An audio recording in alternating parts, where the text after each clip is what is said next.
I have been working on developing set of programs for ethical leadership in tech.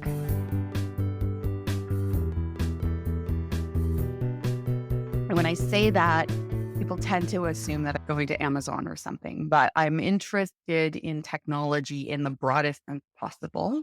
For the most part, I've been working in software in the last few years, but I'm talking about also engineering, the built environment, and how as we build technology based companies, how we integrate an ethical foundation in right from the get go. Because if we make compromises in the development stage, those tend to compound themselves. And we have to be careful right from square one, developing a culture that holds responsibility for the actions that we're taking at the core.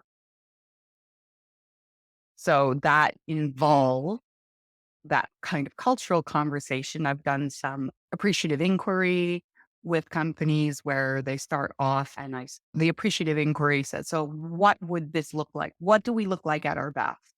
And what would we imagine to be the best future? And then how do we use ourselves at our best to get to that best place?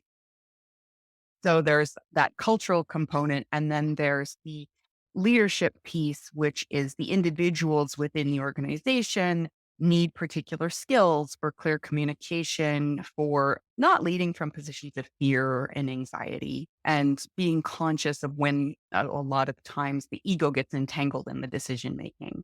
And so it becomes about collaborative team communication and working in ways that are aligned with an explicit and intentional set of values. So you have to have the values, have agreed upon the values, have communicated amongst yourselves about what they are, and then run along in ways that are consistent with them. And it's quite difficult to do those things.